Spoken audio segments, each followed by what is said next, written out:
During decades of clinical observation and psychological analysis, I have repeatedly encountered certain psychic configurations that, like fixed constellations in the firmament of the human soul, manifest in recurrent and predictable patterns. These configurations, which I dare to call shadow archetypes, represent not merely distortions of individual psychic development, but constitute genuine threats to the social fabric and authentic human relationships. The present work arises from the pressing need to map these obscure territories of the psyche, not out of intellectual morbidity, but from ethical imperative.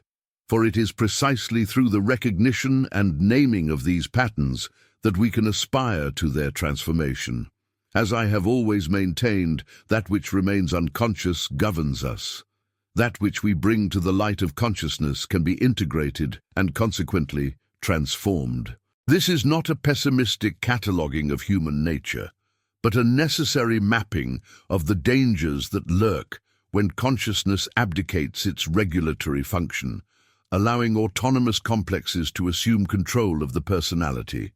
Each of the archetypes described here represents a potentiality present in every human being, awaiting only the appropriate circumstances to manifest. Psychological toxicity, a phenomenon I have observed with increasing frequency in our era, is not an accident of fate, but the inevitable result of specific psychic processes that operate according to their own recognizable laws. Understanding these laws is the first step toward liberation from their destructive effects. The mechanics of traumatic projection. In my long clinical experience, few phenomena have proven as insidious as what I term unconscious manipulation through traumatic projection. This shadow archetype manifests when an individual, unable to process and integrate their own traumatic contents, systematically projects them onto other people, transforming them into involuntary repositories of their unresolved psychic pain. The mechanism is both elegant and perverse in its simplicity. The unintegrated trauma remains as an autonomous complex in the unconscious, exerting constant pressure upon consciousness. This pressure, unbearable to the wounded ego, seeks relief through externalization. The other becomes thus not merely a receptacle for repressed pain, but also a scapegoat for one's own inability to face internal psychic reality.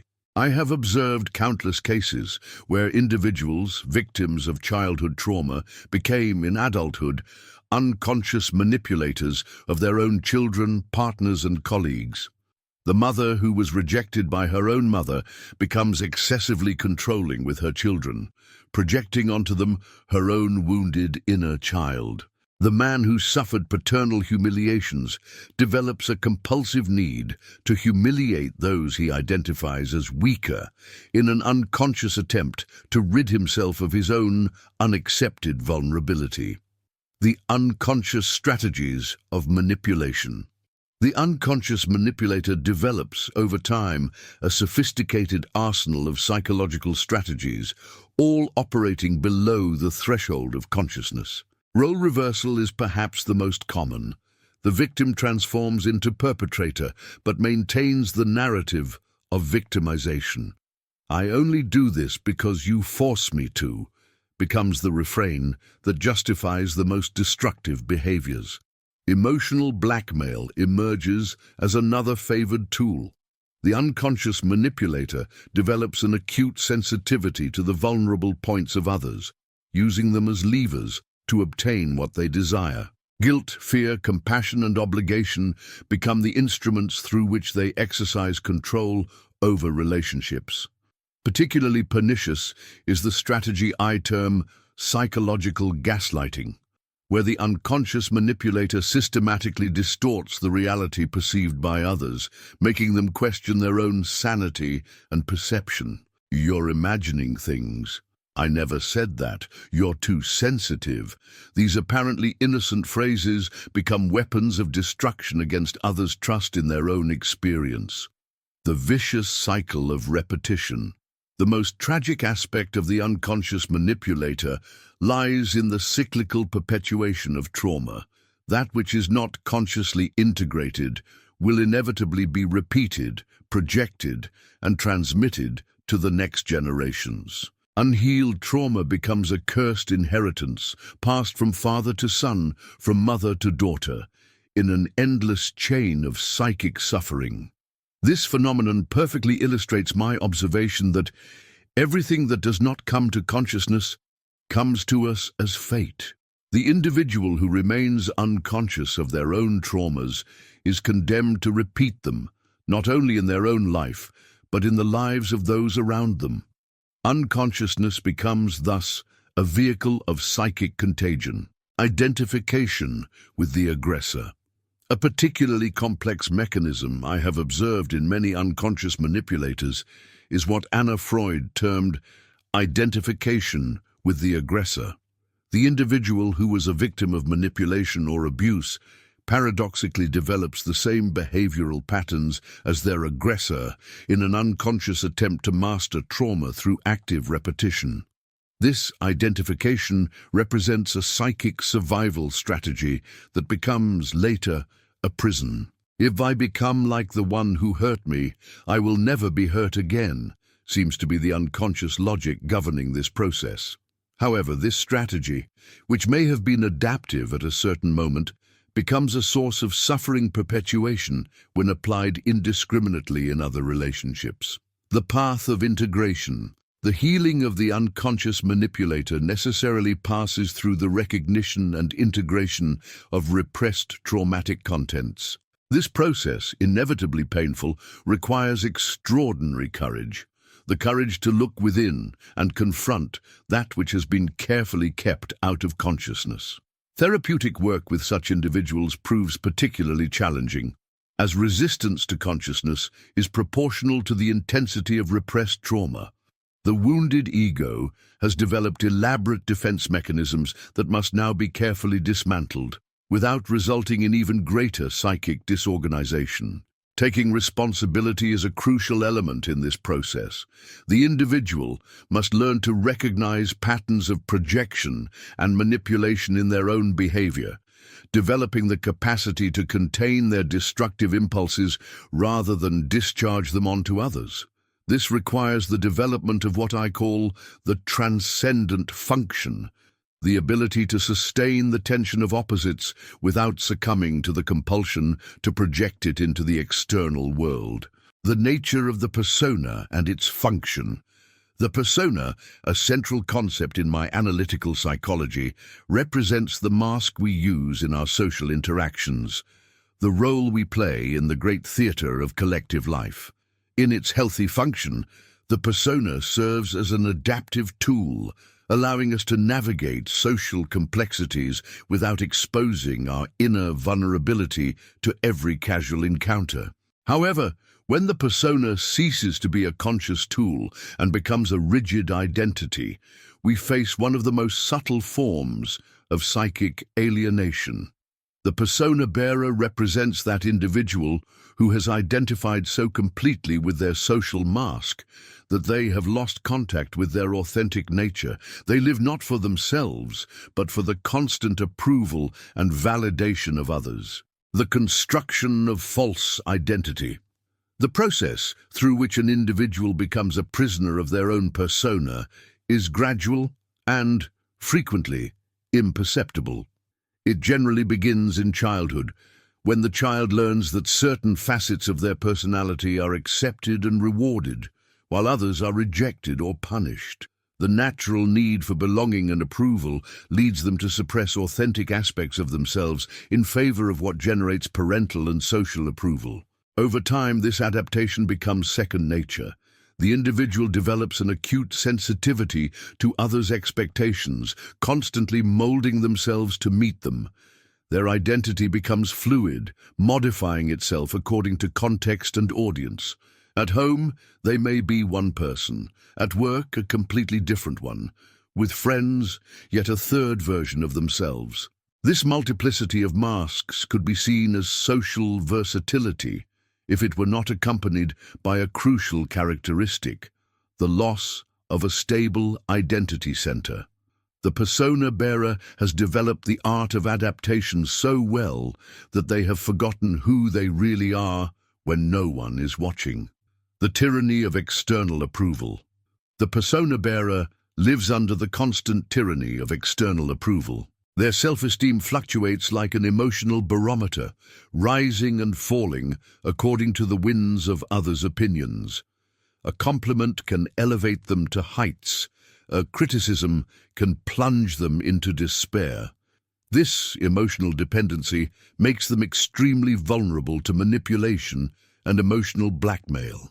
I've observed in my clinical practice how these individuals develop a highly sensitive social antenna, capturing the most subtle signals of approval or disapproval. They become emotional chameleons, anticipating and modifying their behavior to avoid conflict or rejection. This social hypervigilance is exhausting and paradoxically often counterproductive, as the artificiality becomes perceptible and can generate exactly what they try to avoid: rejection. The loss of spontaneity. One of the most tragic consequences of persona identification is the loss of spontaneity. The persona bearer rarely acts in a genuinely spontaneous manner, as every gesture, every word, every expression has passed through the filter of social acceptability. This constant self-monitoring prevents the natural flow of psychic and emotional life. Spontaneity, which should be a source of vitality and creativity, becomes a danger to be avoided. After all, the spontaneous is unpredictable and may reveal aspects of the self that have been carefully kept hidden. The persona bearer thus lives in a prison of their own construction, where every bar has been forged by the fear of authenticity. The imposter syndrome. Frequently, the persona bearer develops what is now known as imposter syndrome, the persistent sensation of being a fraud, that at any moment they will be discovered and exposed as being different from what they appear to be. This anxiety is actually a signal from the soul, the unconscious recognition that there exists a discrepancy between the presented identity and the interior reality. This syndrome manifests in various forms: the constant fear of not living up to expectations, the sensation that any success is undeserved or accidental, the conviction that others are more competent or authentic. Ironically, the more external success the persona bearer obtains through their mask, the greater becomes their sensation of imposture, as they intuitively know they are being recognized for something that is not genuinely theirs. Superficial relationships. The persona bearer finds themselves in a paradoxical situation regarding relationships. On one hand, their social ability and desire to please make them apparently pleasant company. On the other hand, genuine emotional depth becomes impossible, as they cannot reveal their true self without dismantling the entire structure of their social identity. Their relationships are characterized by emotional superficiality disguised as cordiality. They may have many acquaintances, but few true friends. Those who attempt to establish a deeper connection often feel frustrated by the impossibility of reaching the real person behind the mask. The persona bearer, in turn, feels misunderstood and isolated, but cannot identify the source of their existential loneliness. The midlife crisis.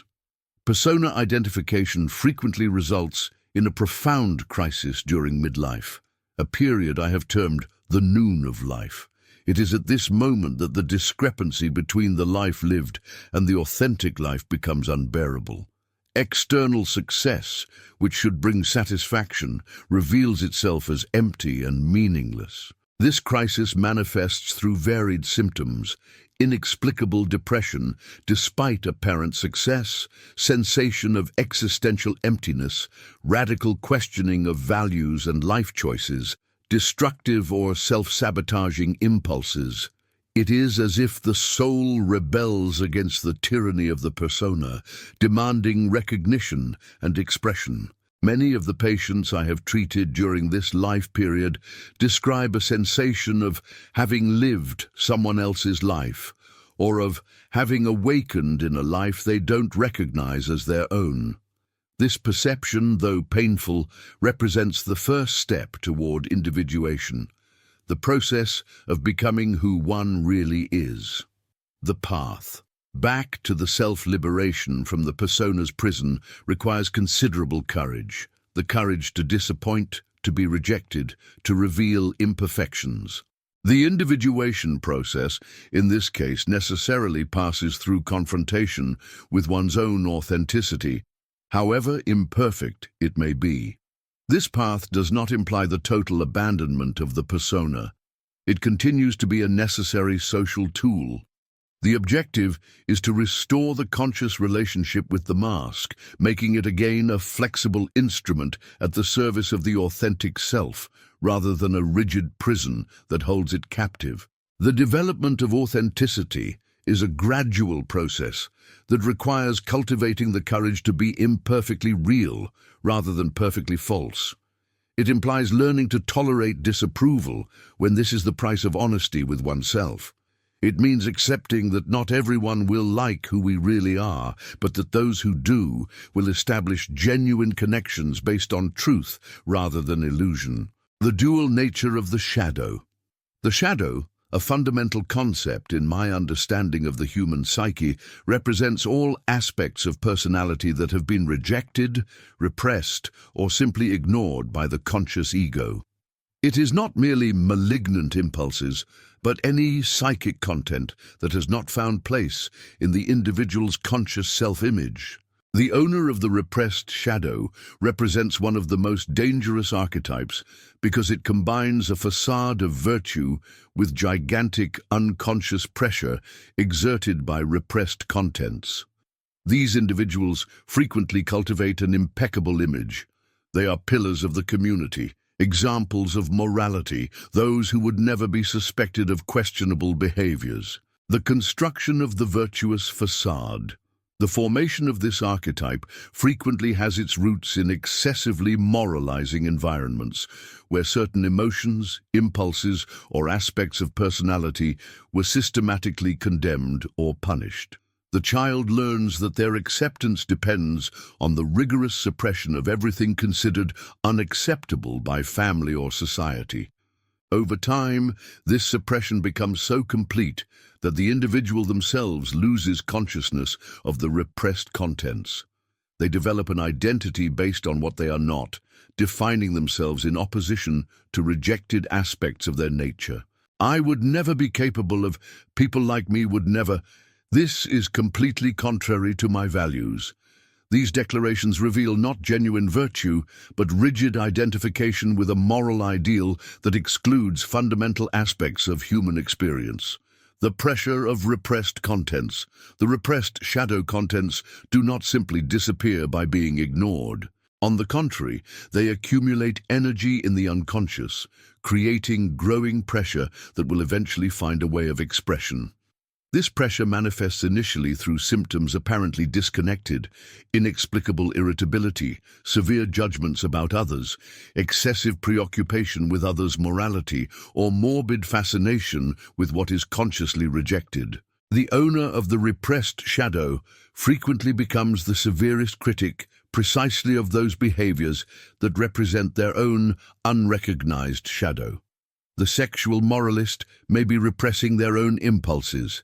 The critic of greed may be denying their own avarice. The defender of honesty may be hiding their own dishonesty. Destructive eruptions.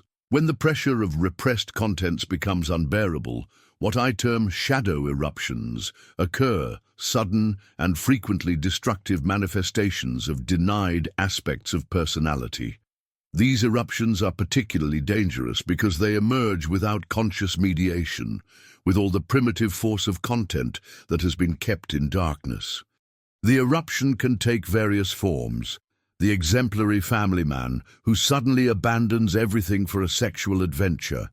The religious leader discovered in financial scandals. The peace defender who explodes in uncontrollable violence. The abstainer who develops a devastating secret addiction. In all these cases, destructive behavior emerges not as an aberration, but as the inevitable expression of contents that were systematically denied. Shadow projection. Before direct eruption, the owner of the repressed shadow frequently projects their shadow contents onto others, transforming themselves into an implacable persecutor of what represents their own shadow. This projection serves as a temporary escape valve for internal pressure, allowing the individual to maintain their virtuous self-image while combating evil in the external world. The phenomenon of witch hunts, both literal and metaphorical, is frequently fueled by this dynamic. Those who lead moral crusades against certain behaviors or groups are often fighting against aspects of themselves they cannot recognize.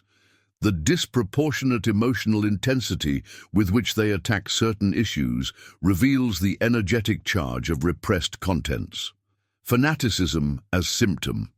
Fanaticism, in any of its forms, frequently indicates the presence of a massively repressed shadow. The fanatic is one who cannot allow themselves doubts, questionings, or ambiguity because these threaten the rigid structure that keeps their shadow under control. Absolute certainty becomes a psychological necessity, not a genuine conviction.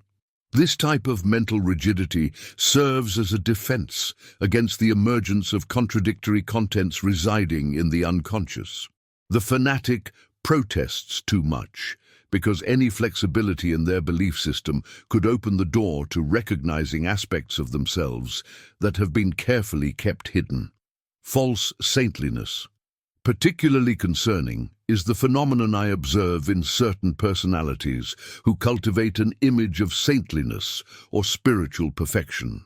These individuals have frequently developed such complete identification with elevated ideals that they have lost contact with their common humanity. The shadow, in these cases, becomes even more dangerous because it is denied in the name of supposedly superior values. False saintliness is characterized by the absence of genuine humility, the inability to recognize one's own fallibility and potential for evil. This type of person frequently becomes more destructive than one who openly recognizes their limitations, as they operate without the internal brakes that derive from recognizing one's own shadows. Relationships as battlefield. The owner of the repressed shadow frequently transforms their intimate relationships into a battlefield where they project and combat their own internal demons. Partners, children, or close friends become repositories of shadow projections, being constantly criticized or corrected for behaviors that reflect the denied aspects of the critic themselves.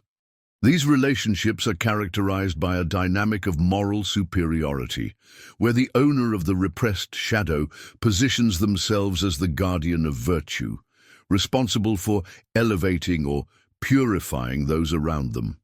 This dynamic is particularly toxic because it is disguised as love or concern, when in reality it serves to maintain one's own shadow projected and, thus, out of consciousness. The path of integration.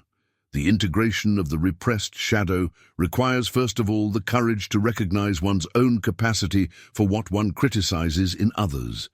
This process, which I have termed withdrawal of projection, is inevitably humiliating for the ego that identified with virtue.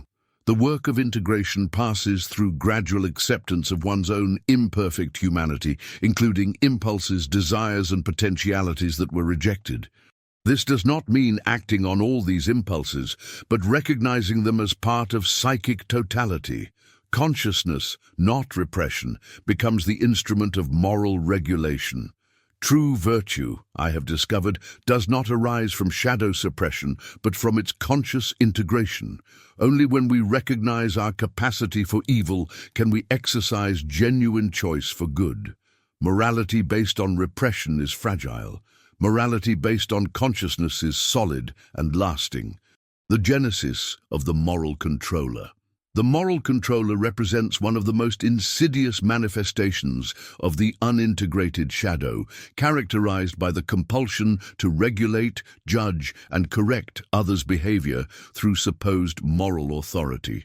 This archetype frequently develops in individuals who, having been subjected to rigid moral control during their formation, internalize control mechanisms and compulsively reproduce them in their relationships. The fundamental difference between the moral controller and the owner of the repressed shadow lies in the fact that the former is no longer content to maintain a facade of personal virtue, but feels compelled to extend their moral system to their entire relational environment. They become an involuntary missionary of their own repressed values, using moralization as a tool of psychological control. The mechanics of compulsive moralization. The moral controller operates through what I term inversion of moral responsibility. Instead of focusing on their own ethical development, they direct all their energy toward correcting others. This inversion serves a specific psychological function. It allows the individual to maintain a sensation of moral superiority without facing their own contradictions and limitations. Compulsive moralization manifests through various mechanisms: constant criticism disguised as concern, unsolicited advice about how others should live, moral interpretations of neutral behaviors, and the transformation of differences of opinion into character issues. The moral controller cannot simply disagree. They must transform disagreement into a question of right versus wrong, good versus evil. Guilt projection as instrument. Guilt becomes the favored tool of the moral controller. They develop a sophisticated ability to identify others' vulnerable points, using them to induce feelings of moral inadequacy. How can you do this after everything I've done for you? A truly spiritual person would never act like this. You should be ashamed of yourself. These phrases exemplify the arsenal of guilt induction they use to maintain control over others. The guilt induced by the moral controller is particularly pernicious because it is presented as genuine concern or superior moral guidance. The victim of this type of manipulation frequently questions their own moral perception, developing a toxic dependence on the controller's approval to feel morally adequate. The relational guilt field. The moral controller creates around themselves what I term a relational guilt field, a psychological environment where every action, thought, or feeling is potentially subject to moral judgment. This field exerts constant pressure on those who live with the controller, creating a state of moral hypervigilance that is both exhausting and paralyzing. In this field, spontaneity becomes impossible, as any authentic expression may be interpreted as moral deficiency. Family members and close friends learn to constantly censor themselves, filtering their words and actions through the controller's moral sieve. This self-censorship, initially external, eventually becomes internalized, resulting in a form of moral self-persecution. The dynamic of moral superiority. The moral controller sustains their identity through a constant sensation of moral superiority in relation to others. This superiority is not based on real ethical achievements, but on constant comparison with those they consider morally inferior. They need the sinners around them to maintain their self-image of righteousness. This dynamic results in a parasitic relationship with others' behavior. The moral controller feeds on others' imperfections, using them as fuel for their own moral self-esteem. Paradoxically, they have an unconscious interest in maintaining the problems they criticize, as these sustain their position of superiority. The corruption of love through moralization. One of the most tragic consequences of moral control is the corruption of love through moralization. The moral controller cannot love unconditionally.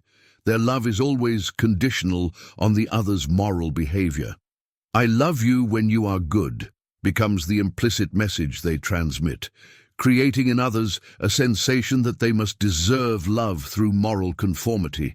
This dynamic is particularly destructive in family relationships, where children grow up believing that their parents' love depends on their moral perfection. They thus develop a neurotic relationship with morality, seeing it not as an internal guide for collective well-being, but as a transaction system to obtain approval and love. Rigidity as defense. The moral controller is characterized by extreme rigidity in their moral principles, not because these are deeply rooted in genuine wisdom, but because flexibility would represent a threat to their defensive structure that maintains repression.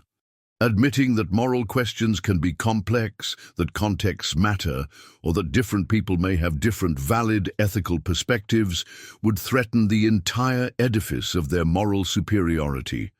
This rigidity manifests through the inability to consider nuances, exceptions, or mitigating circumstances. The moral controller's world is painted in black and white, without shades of grey. This moral simplicity, though it may seem virtuous superficially, actually represents a form of spiritual laziness, the refusal to engage with the true complexity of human existence. Persecution, disguised as virtue. The moral controller frequently becomes an implacable persecutor of those who transgress their moral codes, but always disguises this persecution as virtue. It's for your own good.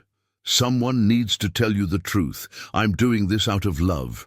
These rationalizations allow the moral controller to express their hostility and need for domination while maintaining a virtuous self-image.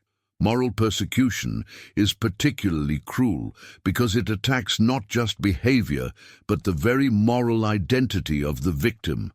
It implies that the person is not just someone who made a mistake, but someone who is fundamentally deficient in character. This form of attack is profoundly demoralizing and can result in lasting psychological damage. Isolation through moralization. Paradoxically, the moral controller frequently ends up isolated precisely because of their compulsion to moralize.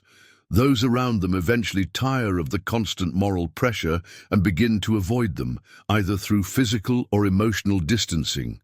This isolation, however, is rarely recognized by the controller as a consequence of their own behavior. Instead, it is interpreted as additional evidence of the moral degeneration of the world around them. Transformation through humility.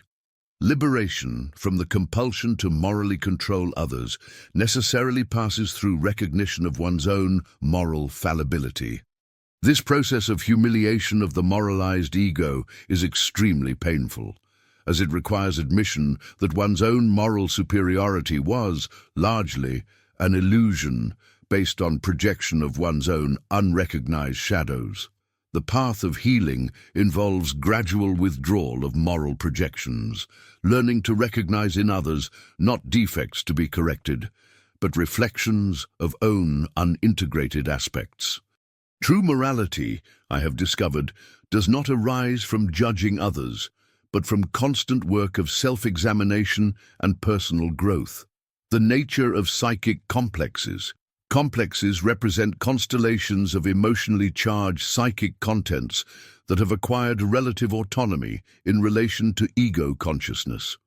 When activated, these complexes can literally possess the individual, making them act in ways they themselves do not later recognize or understand.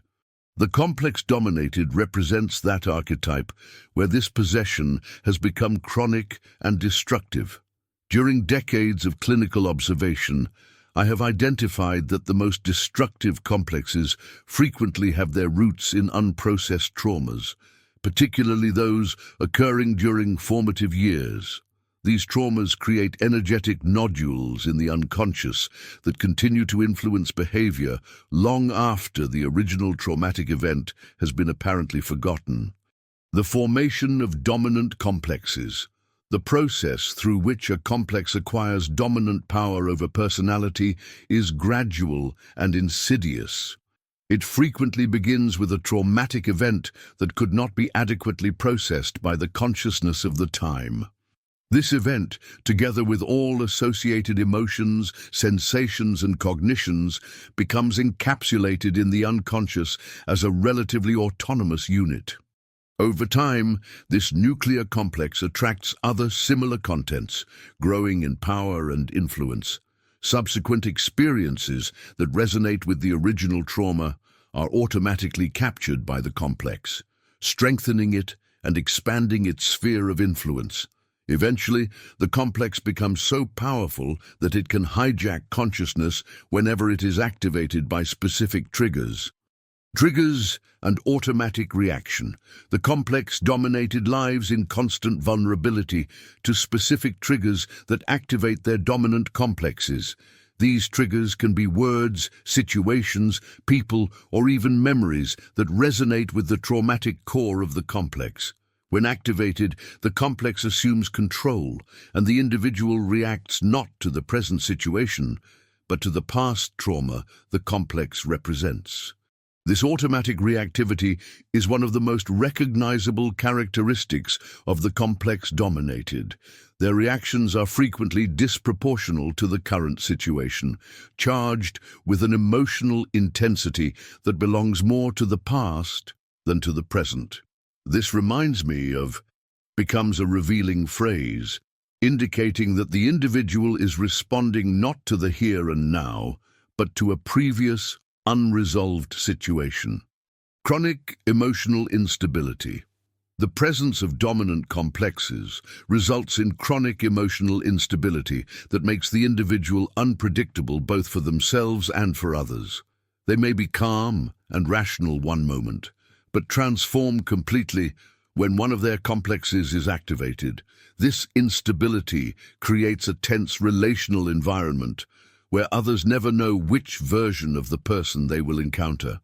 The emotional instability of the complex dominated is not caprice or lack of character, but the result of autonomous psychic forces operating beyond conscious control.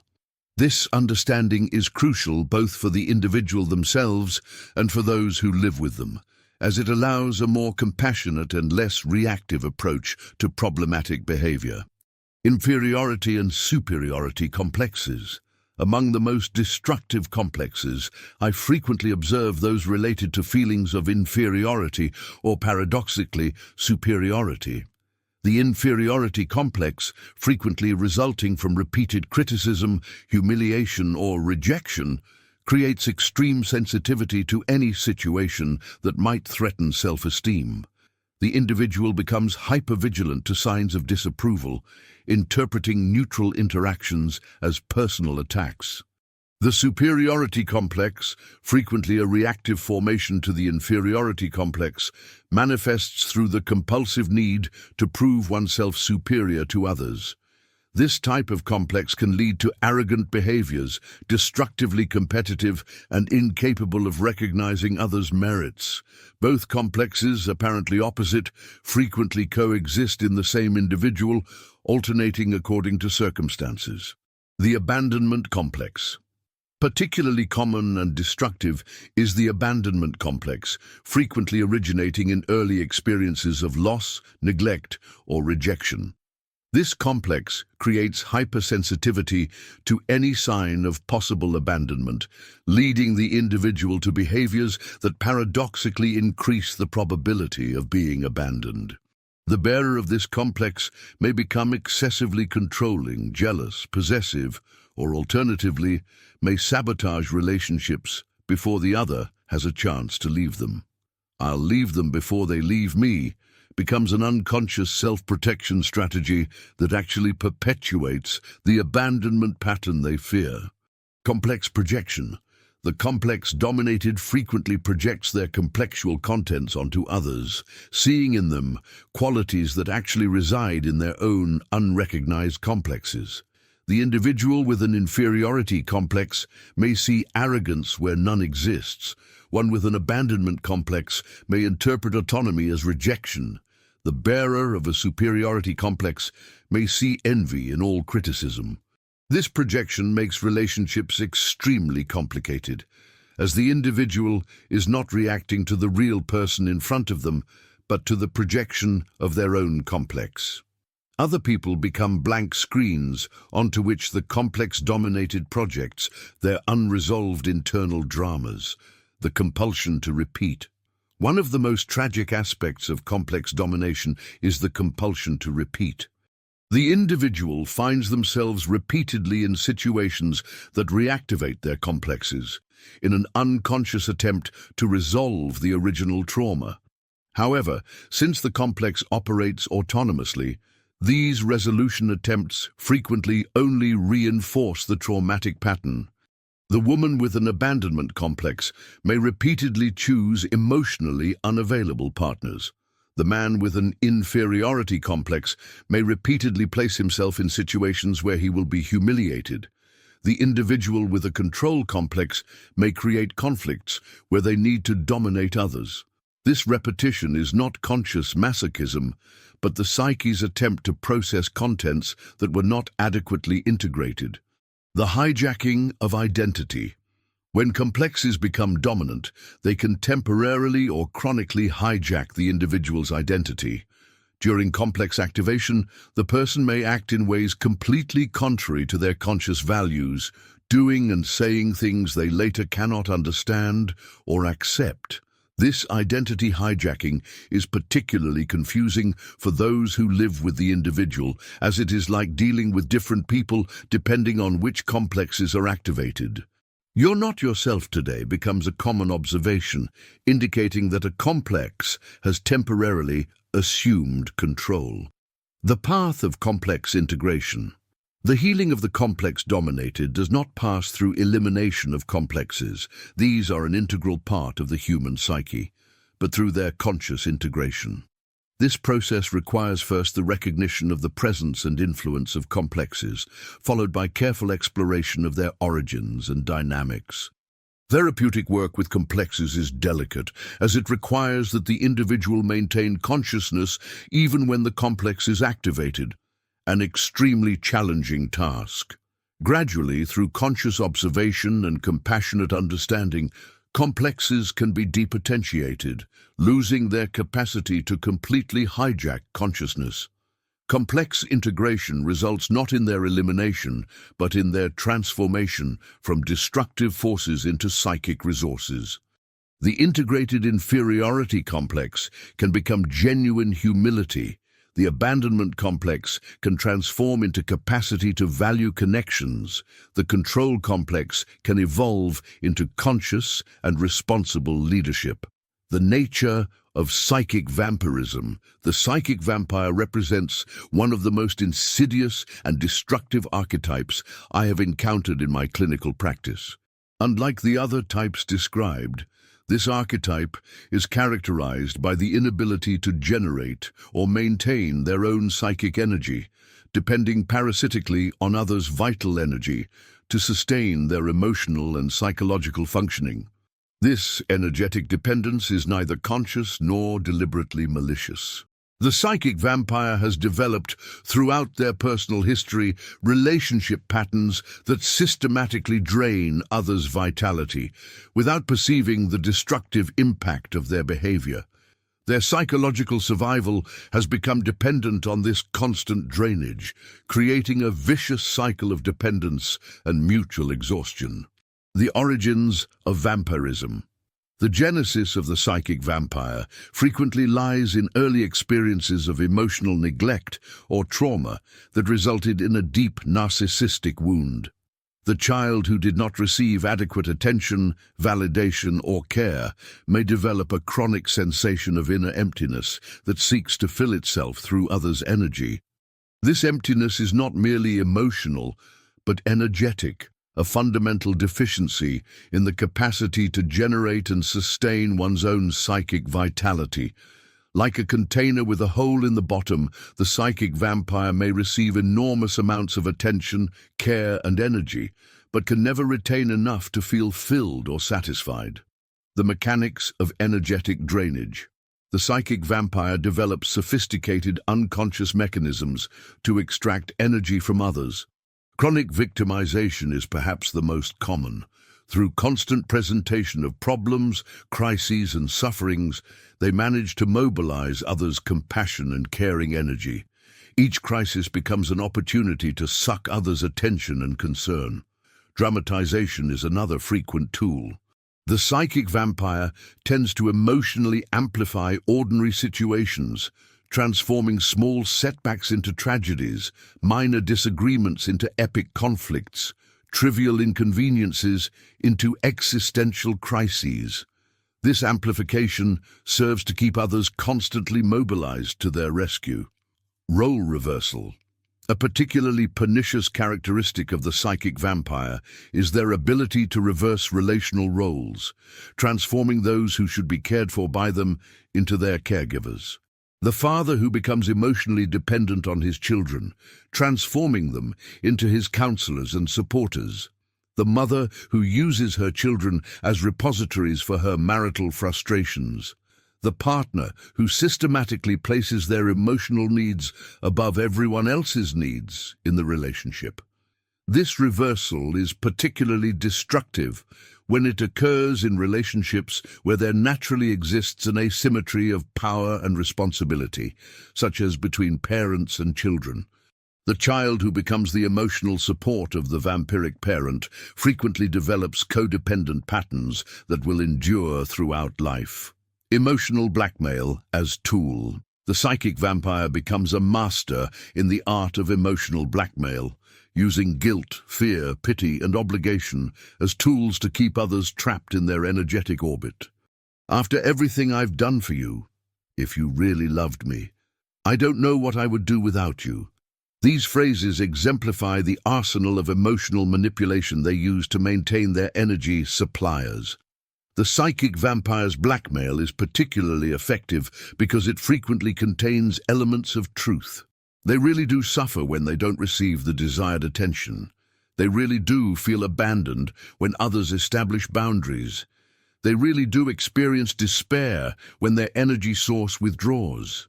This emotional authenticity makes the manipulation more convincing and difficult to resist.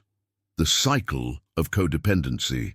The psychic vampire frequently attracts and is attracted to codependent personalities, those who derive their sense of worth from caring for and saving others.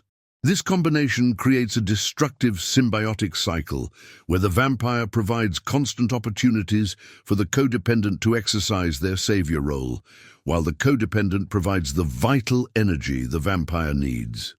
This cycle can endure for decades, with both parties unconsciously collaborating in its maintenance. The codependent feels needed and virtuous through their caregiver role. The vampire obtains the energy they need to function. However, both remain trapped in patterns that prevent genuine growth and individuation. Resistance to autonomy. A distinctive characteristic of the psychic vampire is their unconscious resistance to autonomy, both their own and others.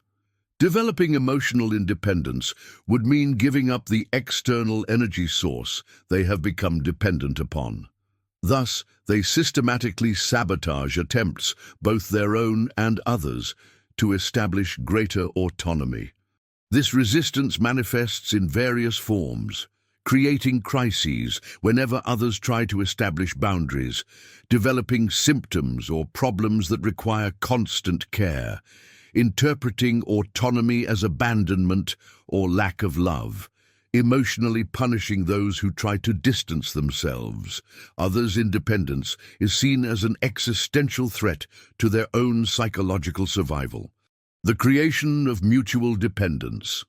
The psychic vampire not only depends energetically on others, but actively works to create mutual dependence. Through constant availability for others' problems, offering help that actually increases dependence, and creating situations where their presence becomes indispensable, they manage to bind others in energetically unbalanced relationships. This creation of dependence is frequently disguised as generosity or care. The psychic vampire may present themselves as extremely helpful, always available, sacrificing themselves for others. However, this generosity has a price, the implicit expectation of constant energetic retribution. The impact on relationships.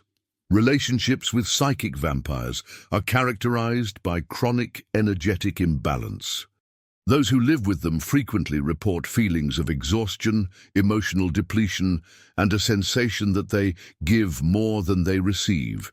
They may develop stress-related physical symptoms, sleep problems, anxiety, and a growing sense of resentment.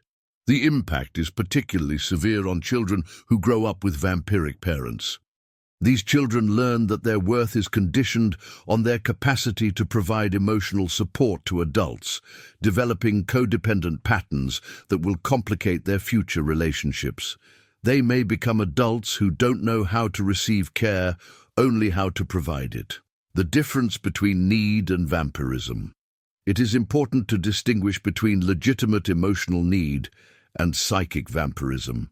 All human beings have emotional needs and depend to some extent on others' support and energy. Vampirism occurs when this dependence becomes chronic, unilateral, and destructive for both parties involved. The healthy individual can receive support when necessary, but also can reciprocate and sustain themselves energetically during prolonged periods. The psychic vampire, on the other hand, maintains a constant and insatiable demand for external energy, without developing internal resources for self-sustenance. The path of energetic healing. The healing of the psychic vampire is a complex process that requires first recognition of their own energetic dependence and its impact on others. This recognition is frequently the most difficult step, as it implies abandoning survival strategies that were developed over decades. Therapeutic work must focus on developing internal resources for generation and maintenance of one's own psychic energy. This includes learning to tolerate inner emptiness without immediately seeking to fill it through others, developing genuine self-care practices, and gradually assuming responsibility for one's own emotional stability. Healing does not imply becoming completely self-sufficient. This would be another pathological extreme. The objective is to develop the capacity to nourish oneself internally, while maintaining the ability to give and receive energy in a balanced and healthy way in relationships. The nature of ideological possession. The fanatic of certainties represents one of the most dangerous archetypes in our era, characterized by complete possession by an idea, belief system, or ideology that assumes the character of absolute and unquestionable truth. This individual does not simply believe in something.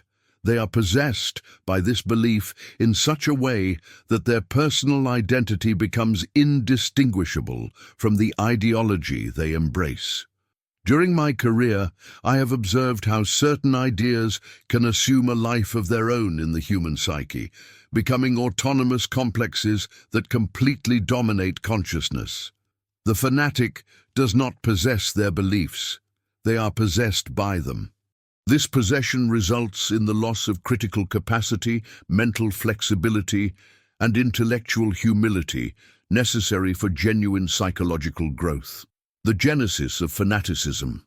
The formation of the fanatic of certainties frequently has its roots in a combination of profound existential insecurity with a psychological need for absolute certainty. Individuals who have experienced traumas related to instability, chaos, or ambiguity may develop a compulsive need for certainty as a defense mechanism against existential anxiety. Fanatic conversion frequently occurs during periods of personal crisis when the previous identity proved inadequate to deal with life's challenges. The ideology offers not just answers, but a completely new identity, a sense of purpose, and a community of believers that provides validation and belonging. This combination becomes psychologically irresistible for vulnerable personalities. The elimination of doubt.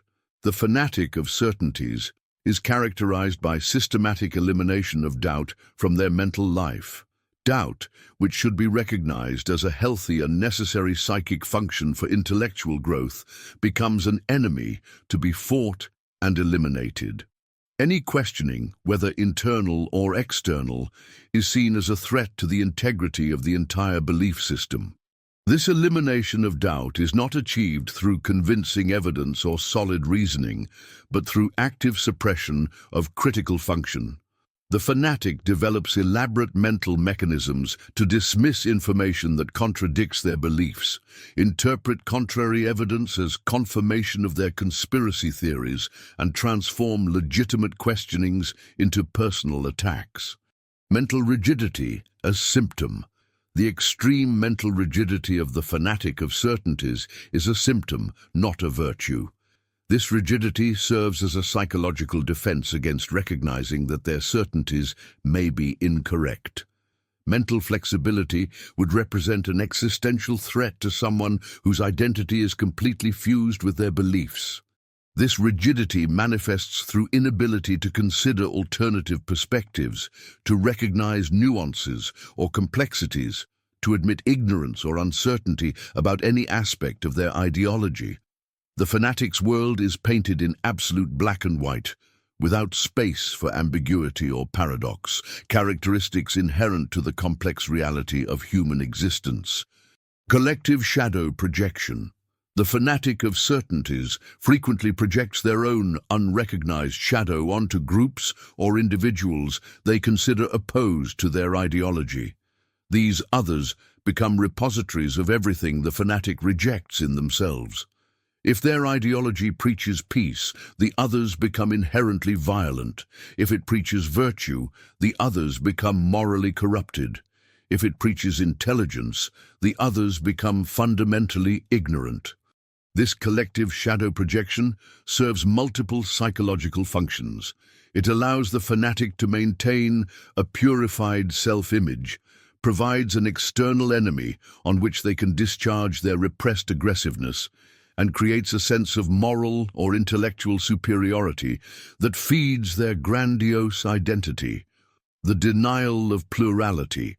One of the most destructive characteristics of the fanatic of certainties is their fundamental denial of the legitimate plurality of human perspectives.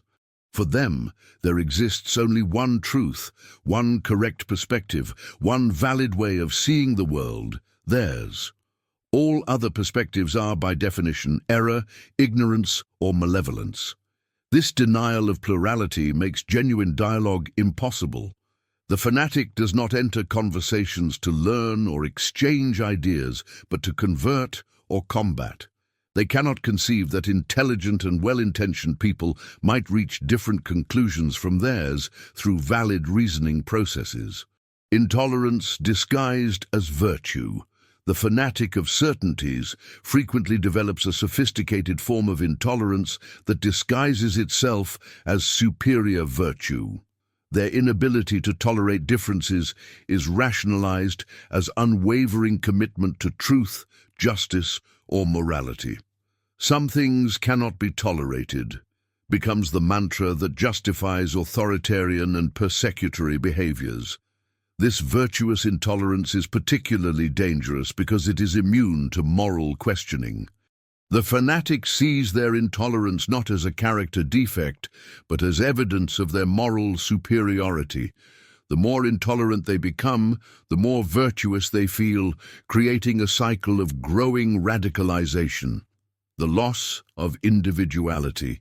The fanatic of certainties loses their genuine individuality, becoming a mere vehicle for the ideology that possesses them. Their thoughts, feelings, and reactions become predictable and stereotyped, following patterns dictated by their dominant belief. The unique personality, with its contradictions, complexities, and nuances, is sacrificed on the altar of ideological consistency. This loss of individuality is frequently accompanied by a sensation of power and purpose. The fanatic feels part of something greater than themselves, a soldier in a cosmic cause, a guardian of absolute truth. This grandiose self-image psychologically compensates for the loss of authentic personal identity, the creation of necessary enemies. The fanatic of certainties psychologically needs enemies to maintain their fanatic identity. Without opposition, their belief loses energy and urgency. Thus, they develop an acute sensitivity to identify enemies of truth, even where these do not exist. Minor differences of opinion are amplified into epic conflicts. Technical issues become moral battles. Academic disagreements transform into spiritual wars. This need for enemies leads the fanatic to interpret neutrals as opponents, allies as potential traitors, and legitimate questionings as malicious attacks. The world becomes a perpetual battlefield where only constant vigilance and defensive aggressiveness can protect the precious truth they carry. The corruption of knowledge. The fanatic of certainties corrupts the very process of knowledge, transforming it from an open search for understanding into a closed confirmation of pre-existing beliefs. Information is filtered, interpreted, or rejected based not on its veracity or relevance, but on its conformity with the dominant ideology. This corruption of knowledge results in a peculiar form of ignorance that believes itself supremely informed. The fanatic may accumulate enormous amounts of information that seem to support their beliefs, but remains profoundly ignorant about the real complexity of the topics they claim to master. Intellectual isolation. Fanaticism inevitably leads to intellectual isolation. The fanatic gradually surrounds themselves only with others who share their certainties, creating echo chambers that reinforce and further radicalize their beliefs. Any source of information or perspective that challenges their certainties is systematically eliminated from their intellectual environment. This isolation, while psychologically comfortable, is intellectually impoverishing. The fanatic loses contact with the richness and complexity of human thought, becoming progressively more rigid, simplistic, and disconnected from the multifaceted reality their certainties pretend to explain. The path back to intellectual humility. The healing of the fanatic of certainties is an extremely challenging process, as it requires abandoning certainties that have become the very basis of identity. This process must begin with recognition that the need for absolute certainty is, itself, a symptom of insecurity, not strength. The path back to mental sanity passes through rediscovering intellectual humility, the capacity to say, "I don't know," to recognize the complexity of important questions, to tolerate ambiguity and paradox. This humility is not weakness, but the necessary condition for genuine learning and continuous growth. Healing also involves developing the capacity to sustain tensions without resolving them prematurely through simplistic certainties. Reality is complex, paradoxical, and frequently ambiguous. Psychological maturity includes the ability to live comfortably with this complexity without succumbing to the temptation to reduce it to simplistic formulas. The prisoner of the past represents a profoundly tragic archetype, characterized by the inability to experience the present without constant contamination from unprocessed past experiences. This individual lives not in the here and now, but in an eternal there and then, where ancient events continue to exercise dominant influence over current perceptions, reactions, and relationships. This temporal fixation is not merely nostalgic or sentimental, but a true psychological prison where the past becomes more real and present than the present itself. The individual remains emotionally anchored in previous experiences, unable to process them adequately, and consequently unable to allow the natural time of the psyche to flow toward the future and growth. The mechanics of temporal projection.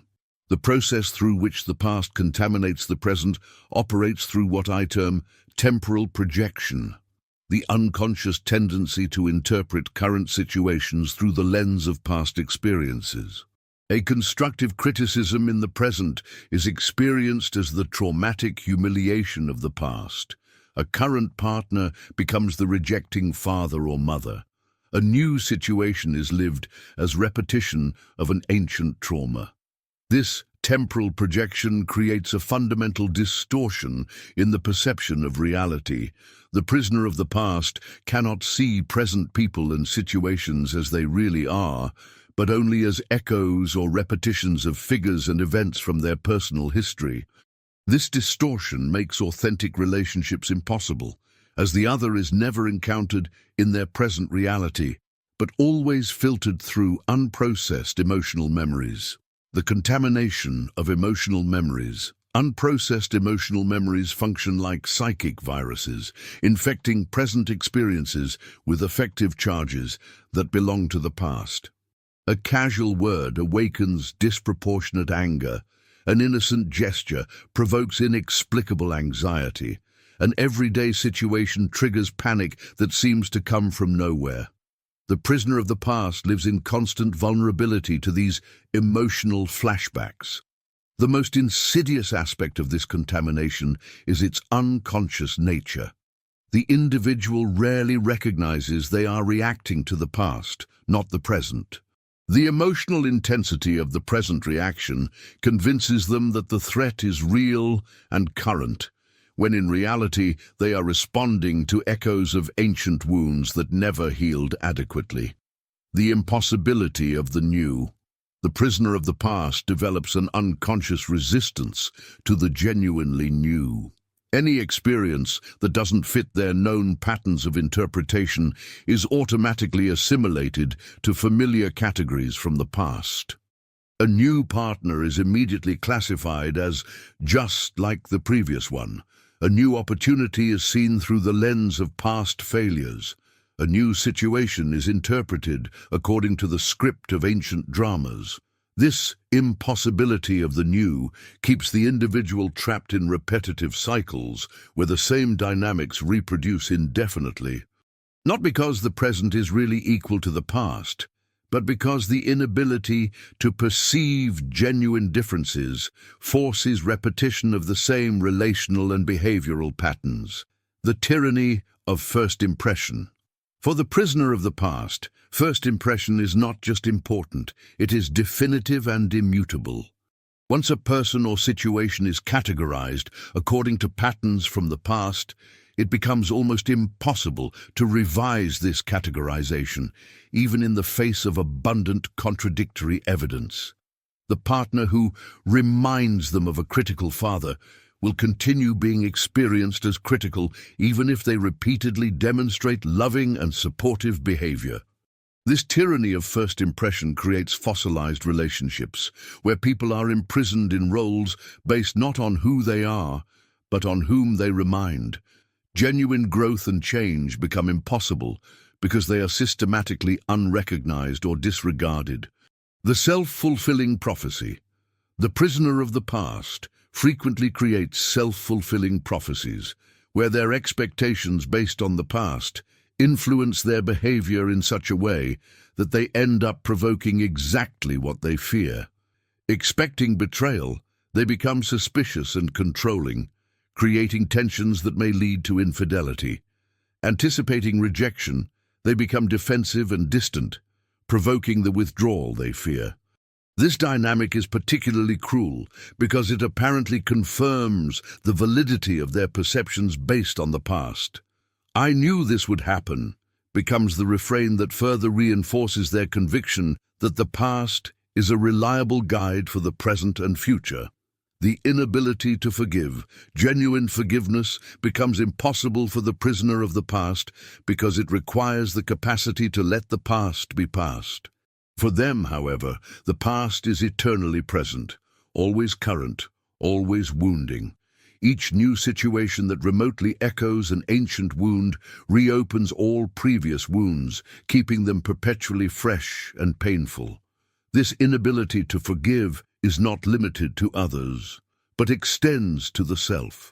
The prisoner of the past carries with them a catalogue of personal errors, failures, and shames that are constantly relived and re-experienced. Self-flagellation becomes a constant mental habit, preventing growth and self-realization. The distortion of nostalgia. Although many prisoners of the past are haunted by traumatic memories, others are equally imprisoned by idealized nostalgias. The golden past becomes an impossible standard against which every present is measured and found deficient. "In my time, things used to be better. I'll never find anyone like."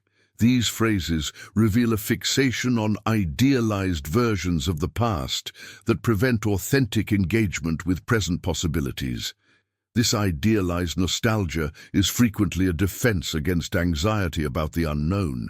It is safer to remain attached to a romanticized version of the known than to risk oneself in the uncertainties of the new and present. Unprocessed grief. Underlying many cases of imprisonment in the past lies unprocessed grief, the inability to accept genuine losses and allow the natural process of farewell to occur. These losses may be obvious: death of loved ones, end of important relationships, or subtle: loss of innocence, end of a life phase, abandonment of youthful dreams. Unprocessed grief keeps the individual emotionally connected to what was lost, preventing psychic energy from being freed for new investments. It is as if a significant part of the self remains eternally in the cemetery of the past, unavailable for present life. Compulsive repetition. The prisoner of the past frequently finds themselves compulsively repeating the same types of relationships, making the same destructive choices, falling into the same problematic patterns. This repetition is not accidental, but represents an unconscious attempt to fix the past, to finally obtain the different result that was denied in the original experience. However, since this repair attempt operates through repetition of the same dynamics that created the original problem, it is doomed to failure. The individual remains trapped in a cycle where they try to heal ancient wounds through methods that inevitably reopen them. The contamination of present relationships. The present relationships of the prisoner of the past become battlefields where ancient dramas are indefinitely reenacted.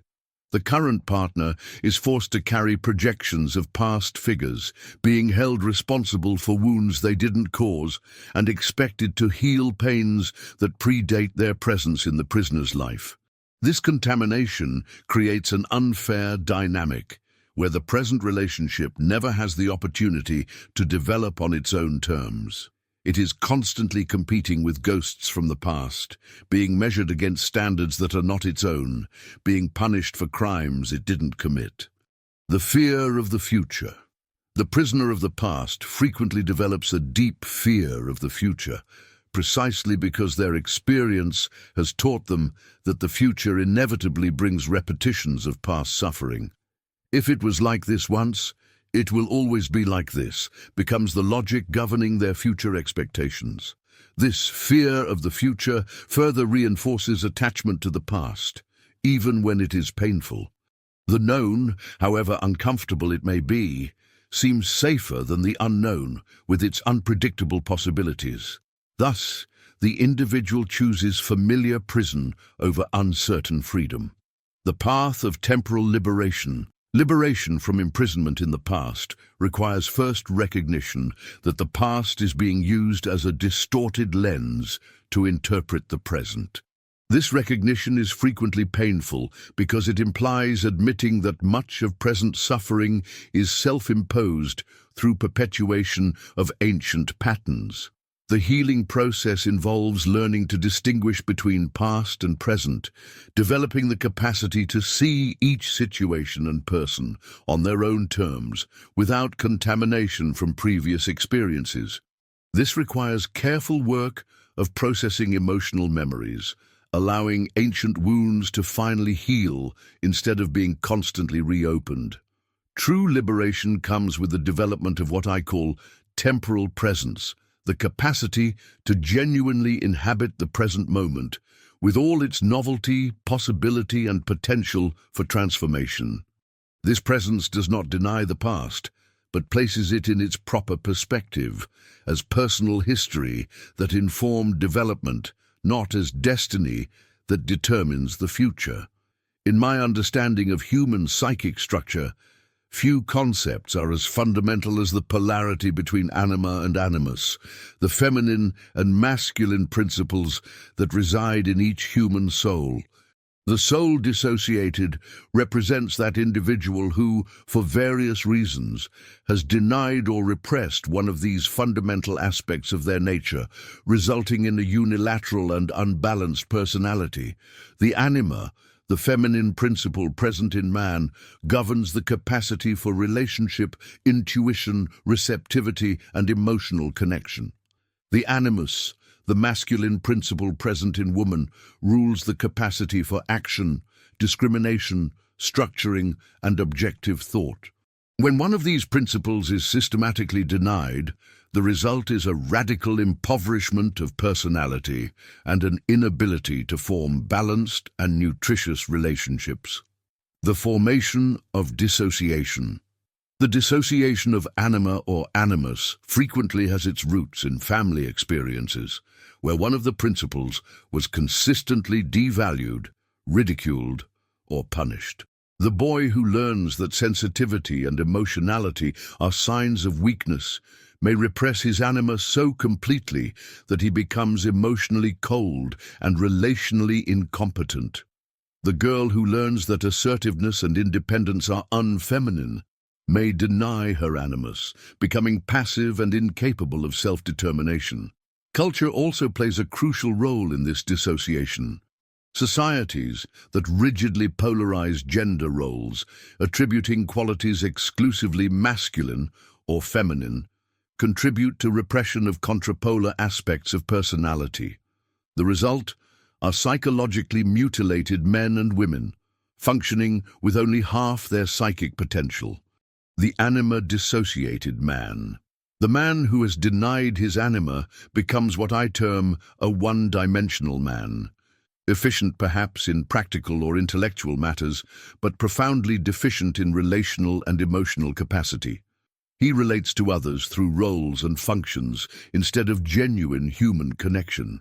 His emotional life becomes atrophied, reduced to some basic emotions like anger or satisfaction. This type of man frequently develops an instrumental relationship with women, seeing them as means to satisfy needs rather than complex human beings worthy of genuine relationship. His repressed anima may project itself in unrealistic romantic fantasies or in compulsive behaviors that unconsciously seek to restore the lost connection with the feminine. The emotional coldness of the anima-dissociated man is not virtue or strength, as he frequently believes, but symptom of psychological mutilation. His inability to access subtle feelings, to offer or receive emotional nourishment, to intuit unexpressed needs, makes him fundamentally inadequate for healthy, intimate relationships. The animus-dissociated woman. The woman who has denied her animus develops what I might call pathological femininity, an excessive passivity that makes her incapable of self-determination and healthy assertiveness. She becomes dependent on others for direction, decisions, and definition of her own identity. Her capacity for objective thought and critical discrimination atrophies, leaving her vulnerable to manipulation and external influence. This woman frequently projects her animus onto masculine figures, idealizing them and becoming dependent on their approval and guidance. She may develop relationships where she is constantly diminished or controlled, interpreting this dynamic as normal or even romantic. Her anger and assertiveness, when they emerge, frequently do so destructively because they were systematically repressed. The passivity of the animus-dissociated woman is not delicacy or feminine virtue, but symptom of incomplete development. Her inability to defend herself, to pursue her own objectives, to exercise independent judgment, makes her inadequate for navigating the complexities of modern life and for fully contributing to balanced relationships. Compensatory projections. When anima or animus are repressed, they frequently emerge through compensatory projections onto other people. The man who denied his anima may project feminine qualities onto women, idealizing them unrealistically or, alternatively, fearing them as powerful and dangerous.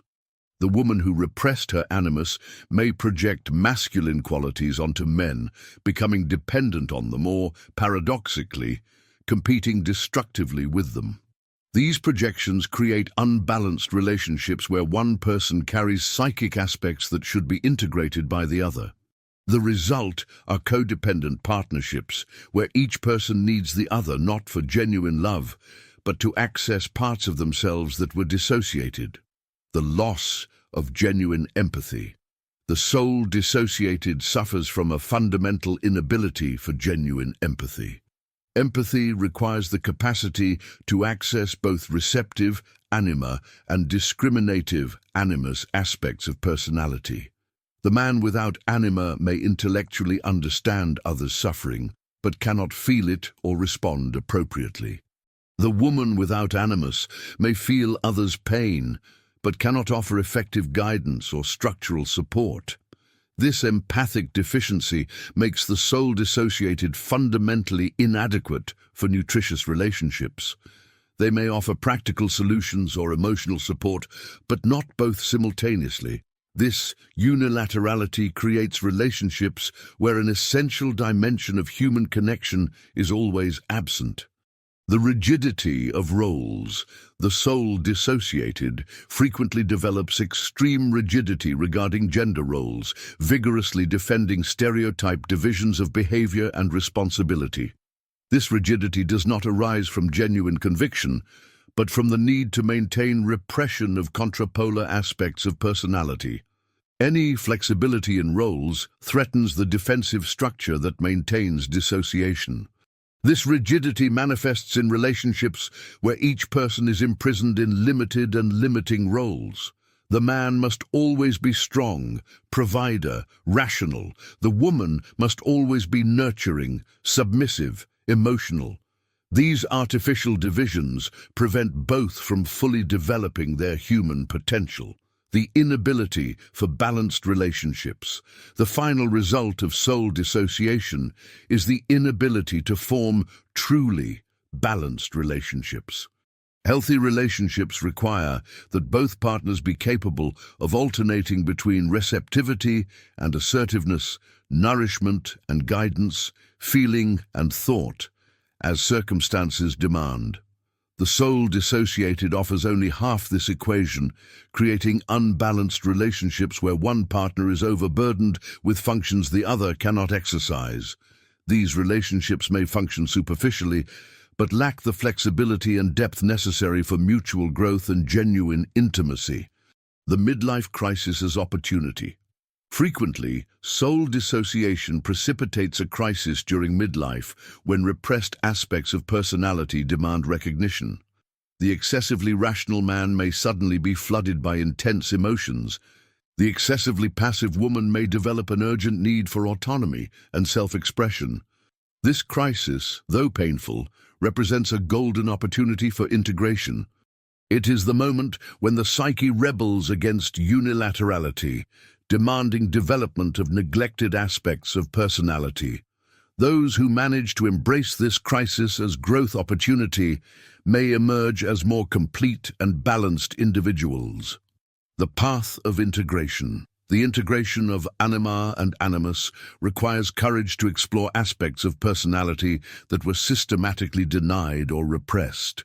For the man, this may mean learning to access and express emotions, develop capacity for nourishment and receptivity, value relationships over achievements. For the woman, it may involve developing assertiveness, independent thought, and capacity for self-direction. This process does not imply abandoning characteristics traditionally associated with one's own gender, but expanding the psychological repertoire to include universal human qualities. The objective is not to become androgynous, but to become completely human, capable of accessing both masculine and feminine aspects of the psyche as the situation requires. True integration results in a flexible and adaptable personality, capable of genuinely nutritious relationships where both partners can be entirely themselves, while honoring and supporting each other's complete development.